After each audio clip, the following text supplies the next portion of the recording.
je m'appelle Alice Robert, je travaille à Thésis. Donc, mon travail consiste à faire comprendre aux acteurs de santé l'importance de la cybersécurité et en fait vous donner les clés, les bonnes pratiques à adopter pour éviter certains pièges informatiques. Et donc, Mathias Laurent m'accompagne. Il est responsable de la sécurité des systèmes d'information et délégué à la protection des données personnelles, donc à Thésis. Donc, aujourd'hui, on va voir ensemble, en fait, on va répondre à ces 3 questions. Quelles sont les motivations des pirates informatiques? Quelles conséquences peuvent avoir un piratage pour un cabinet? Et on va vous donner les bonnes pratiques à adopter pour, en tout cas, réduire au maximum les risques. Donc voilà, comme je disais, je coupe vos micros, mais n'hésitez surtout pas à poser vos questions dans le chat. Il n'y a pas de questions bêtes. Les questions que vous allez poser, ça va certainement aider d'autres, donc n'hésitez pas. Alors, aujourd'hui, voilà, l'idée c'est de vous donner des clés pour déjouer au maximum les pièges des pirates informatiques. Je vais vous expliquer aussi très rapidement qui en est Thésis. Il faut savoir que Thésis, c'est une organisation à but non lucratif qui est basée à La Réunion. On est détenu et gouverné par les structures de santé et médico-sociales et on est financé par l'ARS de La Réunion. Donc, en gros, pour faire très simple, on accompagne les acteurs de santé au virage numérique. On a tendance à penser que la cybersécurité, ça ne nous concerne pas. Mais là, comme je vois que vous êtes connectés et que ce webinaire a intéressé plus d'un, les choses bougent et c'est tant mieux.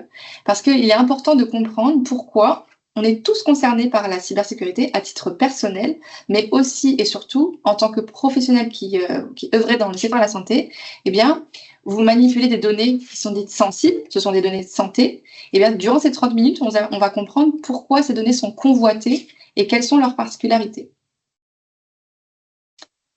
Alors, on va se mettre d'accord sur une définition déjà.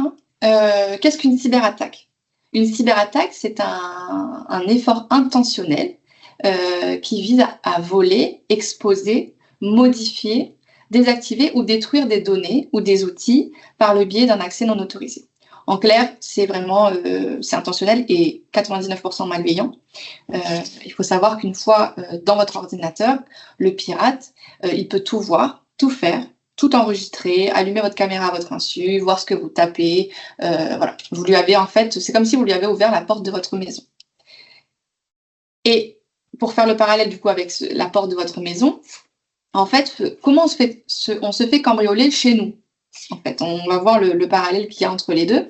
Comment on se fait malheureusement cambrioler? Eh bien parce que les cambrioleurs, ils vont exploiter des vulnérabilités humaines. Par exemple, ce matin, si vous êtes parti de chez vous et que vous avez fermé partout, mais que vous avez laissé les clés de chez vous sous le paillasson, c'est une vulnérabilité humaine qu'un cambrioleur peut exploiter.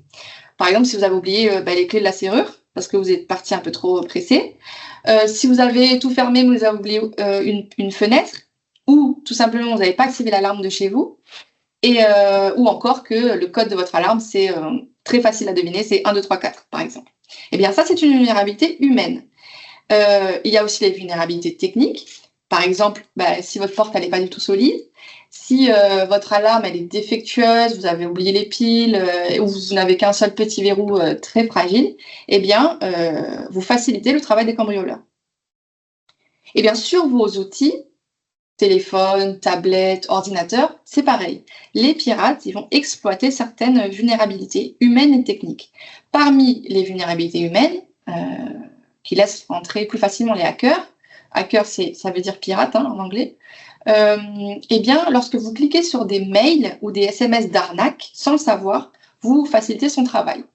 Lorsque vous téléchargez, par exemple, des outils, des applications, sans le savoir, qui contiennent des virus, pareil, des virus ou des malwares. Malware signifiant logiciel malveillant, tout simplement. Lorsque vous avez un mot de passe trop facile à pirater ou à deviner, un peu comme l'alarme en 1, 2, 3, 4, si votre mot de passe est trop faible, on va voir ce que signifie un mot de passe trop faible plus tard, eh bien, pareil, vous facilitez le travail des pirates, et si les droits pour entrer dans vos outils sont trop permissifs.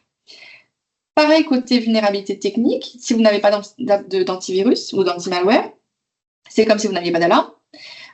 Si vous ne faites pas les mises à jour régulièrement, souvent on a tendance à se dire quand mon ordinateur, mon téléphone me demande des mises à jour, je le ferai plus tard, j'ai pas le temps. Eh bien, sachez que une mise à jour est là pour corriger des failles de sécurité.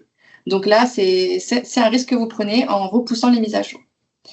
Les vulnérabilités techniques, ça peut être aussi tout simplement un bug dans le logiciel, ou alors lorsque le logiciel est trop vieux, ça crée des failles. Et aussi, lorsque les outils sont mal paramétrés, ça peut arriver. Alors, maintenant qu'on sait comment les pirates arrivent à rentrer dans nos outils, il faut savoir pourquoi ils s'intéressent à ce qu'on possède sur nos ordinateurs. Eh bien, c'est vous qui allez répondre à ces questions, parce que je vous propose un petit quiz. Vous allez répondre dans le chat, en A, B ou C. Pourquoi, d'après vous, les pirates s'attaquent-ils à la santé? Est-ce que c'est A, parce que ce sont des ados marginaux qui s'ennuient et qui veulent embêter ceux qui travaillent? Est-ce que c'est la réponse B, parce que les données de santé peuvent se revendre très cher? Ou C, parce que le secteur de la santé est facile à pirater? Vous avez, je vous donne quelques secondes pour répondre A, B ou C. Il y a peut-être 2 bonnes réponses. Je sais pas. Ou 3. Ou 3. Très bien. Eh bien, les bonnes réponses, c'était la réponse B et C, même si la A est quand même... ça arrive, que parfois certains piratages sont des actions de revendication, ça a été le cas pendant la période Covid, mais majoritairement, c'est la B et la C. En fait, les données de santé, et de toute façon les données de manière générale, se revendent très cher sur Internet, et malheureusement, le secteur de la santé est facile à pirater parce qu'il y a beaucoup de données qui circulent et les professionnels sont assez peu sensibilisés aux règles d'hygiène informatique. Il faut savoir que la cybercriminalité, ça rapporte beaucoup d'argent. C'est 4 fois plus que le business de la drogue, faut le savoir. C'est du crime organisé, c'est pas simplement un ado boutonneux dans sa cave qui vient pirater. C'est vraiment des organismes qui sont faits, leur métier c'est vraiment de pirater parce que ça rapporte beaucoup d'argent et sans même qu'ils aient besoin de sortir de chez eux. C'est-à-dire qu'ils volent des données, ils les revendent facilement en restant assis et ça c'est un premier volet et surtout ça rapporte en fait 1000 milliards de dollars par an dans le monde, la cybercriminalité, et aussi parce que les victimes, parfois, payent les rançons. C'est-à-dire que les pirates, quand ils ont accès à vos outils et à vos données, quand ils sont introduits dans vos ordinateurs, eh bien, ils peuvent voler tout ce qu'ils y trouvent. Et en fait, ils vont vous demander, soit vous voulez récupérer vos données, du coup, ils vous demandent des rançons, ou alors ils vous disent, moi, je peux aller, tout ce que j'ai trouvé, je vais aller les diffuser sur Internet, sur Facebook, peu importe, donc payez-moi des rançons. Et tout cet écosystème-là, ça leur apporte, malheureusement. Petit exemple, vous voyez, cette pièce d'identité française, elle peut se vendre jusqu'à 1400 $ sur Internet. C'est juste la copie d'une pièce d'identité française. Et bien voilà, ça se vend, ça se monétise, et tout comme les permis, les passeports, etc. Et il faut savoir qu'un dossier médical, un compte-rendu, un scanner, peu importe, un dossier médical peut aussi se revendre cher, surtout parce qu'en fait, c'est le volume qui intéresse les gens. En fait, un pirate, quand il va venir pirater un établissement, peu importe, il va récupérer en masse ces données-là et ça peut se revendre en centaines de milliers de dollars. Donc, ces données, sont précieuses. Ça vaut vraiment, il faut voir que les données que vous manipulez au quotidien, ça vaut de l'or. Donc, on l'a vu, la motivation principale des hackers, c'est l'argent, parce qu'ils revendent facilement les données, etc. Mais pour vous, dans tout ça, si vous êtes victime d'une tentative de piratage, quelles peuvent être les conséquences?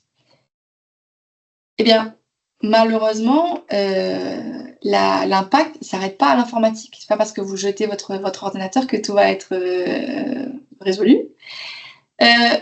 L'impact numéro 1, si vous vous faites cyberattaquer, alors c'est peut-être pas forcément dans l'ordre, ça fait partie d'un des impacts d'un piratage, c'est l'usurpation d'identité. On l'a vu tout à l'heure, je vous ai montré la pièce d'identité qui se revend sur Internet, et on peut se demander, mais pourquoi ils ont besoin de... Qu'est-ce qu'ils vont en faire de cette pièce d'identité? Qui achète ce genre de pièce? Eh bien, en fait, ils peuvent faire tout un tas de choses. S'ils ont votre pièce d'identité, ils peuvent par exemple ouvrir des comptes bancaires ou contracter des prêts en votre nom. Ils peuvent extorquer vos patients. Si vous travaillez dans le secteur de la santé, eh bien, ils se font passer pour vous, ils volent des données à des patients et puis ils leur demandent des rançons en échange des données. Ils peuvent aussi, en se faisant passer pour un professionnel de santé, interagir avec les patients, l'hôpital, détourner des prescriptions médicales et même pirater votre entourage, parce qu'en se faisant passer pour vous, eh bien, ils peuvent facilement contacter votre famille, vos amis, etc. Donc, pas très réjouissant. Ils peuvent également, en fait, tout simplement, j'en ai parlé un petit peu tout à l'heure, voler des données, d'accord? Donc, une fois qu'ils ont volé des données, ils peuvent menacer de divulguer les données patients sur le web. On en a parlé, ils peuvent vous demander des rançons. Ils peuvent aussi revendre donc les données sur le web. Et il faut savoir que les données de santé, elles sont aussi particulières parce que y a un cadre légal qui entoure les données de santé. L'autorité française qui s'occupe de ça, c'est la CNIL, la Commission nationale de l'informatique et des libertés. Elle encadre tout ça et elle sanctionne parfois les professionnels qui n'ont pas, en fait, qui ont fait fuiter des données de santé, malgré eux ou pas, mais en tout cas, ça peut être sanctionné. Donc des sanctions de la CNIL, il faut savoir que même il y a quelques années, où ça arrive régulièrement, eh bien la CNIL avait prononcé des amendes d'un montant de 3 000 et 6 000 euros à l'encontre de 2 professionnels de santé libéraux parce qu'il y avait un défaut de sécurité dans leur process. Donc il faut savoir que non seulement si les données de santé sont volées, eh bien c'est compliqué d'un point de vue responsabilité et vous pouvez risquer. Autre conséquence, c'est la paralysie de votre cabinet, de votre officine, peu importe. En tout cas, faut savoir que quand un piratage a lieu, il y a une paralysie informatique. Ça veut dire quoi pour vous? Ça veut dire par exemple que le lecteur de carte CPS ne fonctionne plus, le lecteur de carte vitale, pareil, il est HS, vous pouvez ne plus avoir accès à la boîte mail, le logiciel cabinet, le logiciel métier n'est plus disponible et vous perdez les données de vos patients. Donc là, il faut imaginer que quand ça ne fonctionne plus, eh bien, il faut repasser au papier crayon pour tout ce que vous faites. Donc, vous allez potentiellement perdre du temps, un temps fou, et certainement de l'argent. Surtout parce que quand vous soupçonnez un piratage, eh bien, parfois, vos informaticiens vont mettre en quarantaine vos outils pour le temps d'enquêter, savoir qu'est-ce qui se passe et rétablir les outils. Donc, vous perdez du temps et potentiellement de l'argent. Mais tout ça, ce n'est pas une fatalité. Il y a des choses qu'on peut mettre en place pour réduire au maximum ces risques de piratage. On ne peut pas penser que le risque n'existe pas. On ne peut pas se prémunir à 100%. Hein. Je reviens sur le parallèle de la porte et de la maison. Vous aurez beau mettre tout en place chez vous pour éviter qu'on vous cambriole votre maison. Si quelqu'un est vraiment déterminé, bon, le risque zéro n'existe pas, mais on peut quand même adopter certains principes. En cybersécurité, j'en ai parlé à plusieurs reprises, il y a ce principe de porte et de fenêtre. Il faut toujours penser que vos outils sont des portes et des fenêtres. Donc vos outils, c'est vos téléphones, votre tablette, votre ordinateur. Il faut les fermer pour ne pas laisser les intrus entrer. Comment on laisse les intrus entrer? Comme je vous en parlais tout à l'heure, par exemple en cliquant sur des mails d'arnaque. Il y a des liens dans des mails d'arnaque. Sans le savoir, vous cliquez dessus, et bien vous laissez un intrus entrer. Pareil, lorsque vous avez des mots de passe trop faibles, vous pouvez le laisser entrer facilement. Il faut savoir que les hackers, ils ont des outils qui leur permettent de tester des combinaisons de mots de passe, plus d'1 million de combinaisons à la seconde. Donc en fait, ils ne s'embêtent même plus, c'est tout automatisé. Donc un mot de passe faible, c'est une faille. Pareil, si vous branchez une clé USB sur laquelle vous avez téléchargé des outils, des films par exemple le week-end, et puis c'est votre clé USB personnelle, vous branchez sur les ordinateurs professionnels, eh bien, vous pouvez installer un virus ou un logiciel malveillant sur vos outils.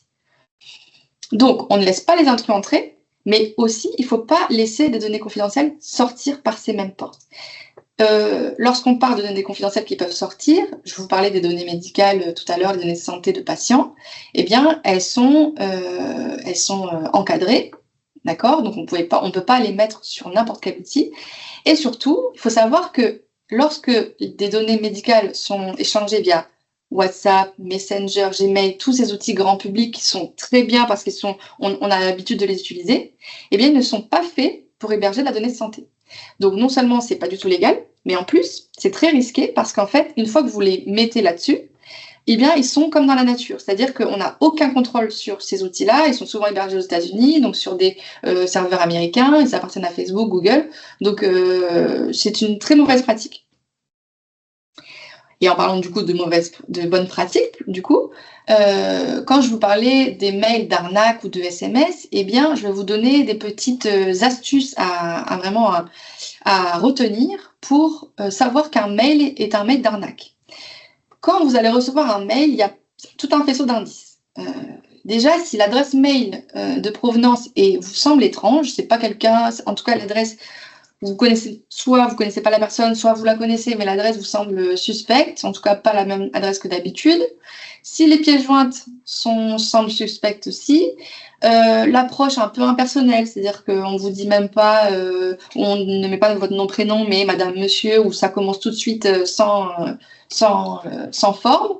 S'il y a des fautes d'orthographe, si surtout le lien hypertexte, avant de cliquer, vous positionnez votre souris sur le lien et vous voyez que l'adresse, que le lien qui s'affiche n'est pas du tout le lien de d'habitude, eh bien, c'est potentiellement un mail d'arnaque.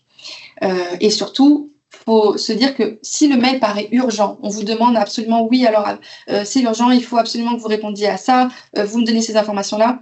Si vous avez un doute, eh bien, il faut toujours se dire, je préfère contacter la personne par un autre canal, que surtout, il ne faut pas cliquer. Je vous ai mis des exemples de mails et de SMS d'arnaque, ce qu'on appelle le phishing. Le phishing, en fait, ça veut dire hameçonnage en anglais. Donc, en gros, les pirates, ce qu'ils vont faire, c'est qu'ils vont envoyer pas mal En fait, ils vont envoyer un filet, comme ça, d'arnaque. Et si vous tombez dans le piège, si vous cliquez, eh bien, vous êtes pris dans leur filet. Et parfois, je vous ai mis des exemples voilà, de ce que je vous disais tout à l'heure. Vous voyez, sur cet exemple des impôts, eh bien... ça commence tout de suite, alors on n'y a même pas la forme, même pas votre nom, prénom, on commence la phrase tout de suite. S'il vous plaît, soumettre la demande de remboursement. Alors, c'est pas très bien écrit. Et lorsque on positionne la souris sur cliquer ici, vous voyez que en bas, eh bien, on peut voir que l'URL ne correspond pas au site des impôts. Donc, on ne clique pas. Alors là, je vous ai mis un exemple un peu vraiment gros, mais parfois les mails de phishing sont très bien faits. Donc, on le voit, les hackers se perfectionnent de plus en plus. Donc, quand on a un doute, on appelle la personne par un autre biais. Autre bonne pratique, créer des mots de passe non partagés. En fait, il faut créer des mots de passe plutôt longs, uniques pour chaque outil, contenant des chiffres, des majuscules et des caractères spéciaux. Pourquoi? Parce que, comme je vous disais tout à l'heure avec cet exemple d'alarme, si vous avez un mot de passe qui est trop faible, c'est-à-dire trop court, avec toujours les mêmes caractères, eh bien, en fait, ils vont facilement les repérer et les deviner. Donc, quelques astuces pour retenir les mots de passe, ou une astuce mémotechnique. Vous pouvez mettre en place la technique des initiales. Vous prenez une phrase que vous allez retenir, ça peut être les paroles d'une chanson, peu importe, ou cette phrase que je vous ai mis en exemple, « Je soigne les patients du CHU depuis 2023 », eh bien, vous allez garder que les initiales. Donc, voilà, vous allez garder les initiales de la phrase et mixer majuscules et minuscules. Donc ça peut être un moyen mémotechnique. Il y a, vous allez me dire, enfin, on est tous pareils, hein, il faut utiliser des mots de passe différents, mais comment on fait concrètement pour les retenir? C'est pas chose facile. Eh bien, je vais vous parler d'une bonne pratique aussi, si vous avez l'occasion d'acquérir un gestionnaire ou un coffre-fort de mots de passe. Un coffre-fort de mots de passe, en fait, c'est un coffre-fort qui va vous permettre de mémoriser à votre place des mots de passe. Comment ça marche? Eh bien, c'est très simple d'utilisation. Une fois que vous êtes dans votre coffre-fort de mots de passe, c'est-à-dire que vous avez un seul mot de passe à retenir, c'est le mot de passe qui va vous servir à ouvrir le coffre, eh bien, il va retenir vos mots de passe pour vous. Il existe plein de solutions de coffre-fort de mots de passe. Hein. Il y a KeePass, Logsafe, Dashlane, Bitwarden. Vous pouvez aller regarder sur Internet. Il y en a plein. Nous, on a choisi de vous parler d'une solution plutôt qu'une autre parce que, en fait, KeePass et Logsafe sont des solutions qui sont certifiées par l'Agence française de cybersécurité, l'ANSSI. En gros, voilà, nous, on n'est pas là pour vous inciter à utiliser l'un plutôt que l'autre. Juste, voilà, KeePass et Logsafe sont des solutions certifiées par l'Agence nationale de cybersécurité et Logsafe est le seul opérateur français certifié par l'ANSSI. Donc, si vous voulez en savoir plus sur les coffres-forts de mots de passe, Logsafe, le partenaire Logsafe peut vous proposer une démonstration le 7 novembre à 12h30. Hein, ce sera une très courte présentation de 30 minutes. Sur comment j'utilise un coffre-fort de mot de passe. Je peux l'installer sur mon mon téléphone, sur un navigateur. Et il y a aussi une fonctionnalité de mot de passe partagé. Ça, c'est jouable aussi. C'est-à-dire que, par exemple, la secrétaire médicale peut avoir un mot de passe différent de celui du médecin et ça peut se gérer très facilement. Donc, si vous êtes intéressé par cette démonstration du 7 novembre à 12h30, mettez-nous dans la conversation que vous êtes intéressé, puis on vous inscrira. Voilà. Donc, notez-nous voilà, votre nom, prénom, en tout cas un moyen de contact.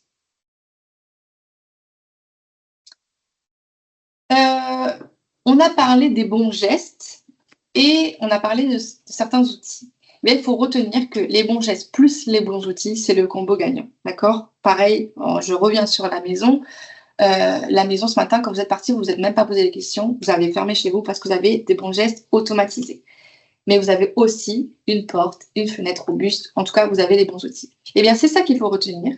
C'est que certains outils devraient... en fait, il faudrait changer certains outils que vous utilisez. On n'est pas là pour blâmer quiconque. Hein. Voilà, on fait comme on peut. Maintenant, l'idée, c'est aussi de s'améliorer. Ça veut dire qu'il y a des outils qui sont dédiés et sécurisés, donc ils sont sécurisés et dédiés à la santé.